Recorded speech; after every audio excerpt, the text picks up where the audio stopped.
Back. Oh, that don't look good. With another attempt to find this place.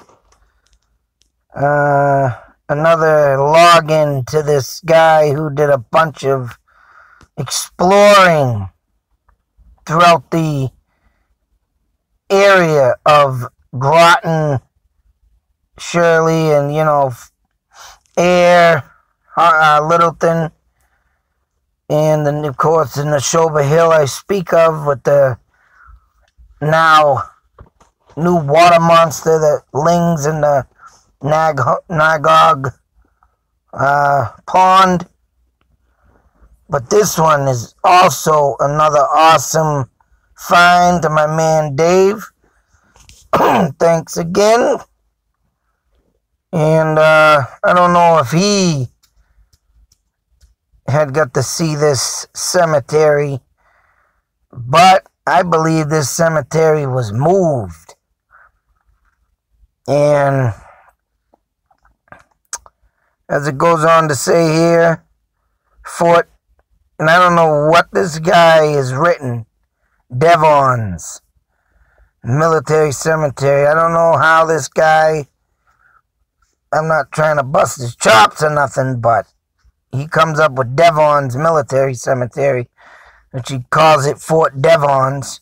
I do not know why he does that, because clearly it shows in the bushes when you get off of Route 2 on Jackson Ave, and you stroll along the road there off the highway and get up to the main cross intersection. You will see clearly that it says in the writing of bushes, Fort Devens. So why he goes on to call it Fort Devens is beyond me. But I'm not here to, bust chops. But it is kind of, unless it's the only thing I can think of. Maybe in the beginning of Fort Devens era, maybe it was called Fort Devens in some mysterious way, like everything else mysterious in this world. But it goes on to say, as you can see here, in Devens here, located the grave of Robert F. Massey, a participant. This is very, very awesome. He was a participant in the event that inspired Poe, and that would be the late great poet Edgar Allan Poe, to write the Cask of Amontillado, if I'm saying that right. And I don't know. Yeah, this ain't the one. Son of a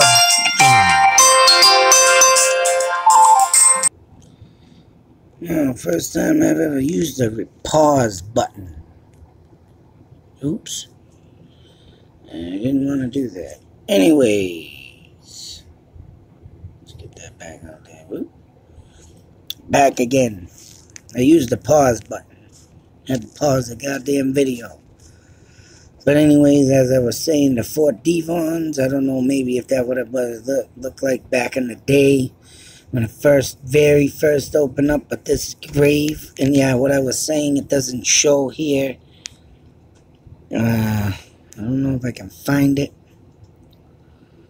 I took a lot of stuff from this article. But anyways, I'll just have to go on with what I got. But this grave, supposedly, that inspired Edgar Allan Poe to write this story. You would go west from the main gate, meaning going towards the athletic fields.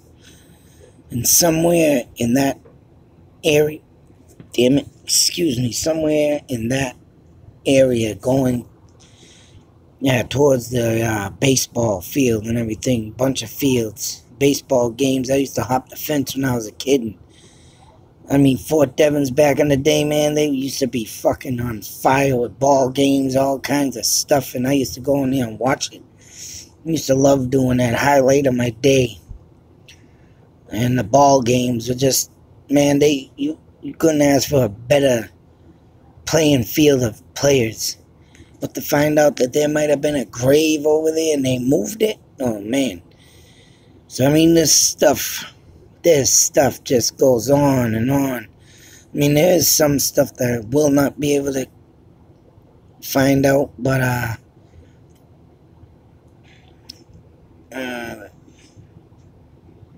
there's just a lot of stuff to go into this stuff though, where, and I want to find this one also down here of the old burial ground in Littleton. Air had a witch in Littleton. Well, was wrongfully accused of witchcraft. Found a Dudley plot, but not Abigail.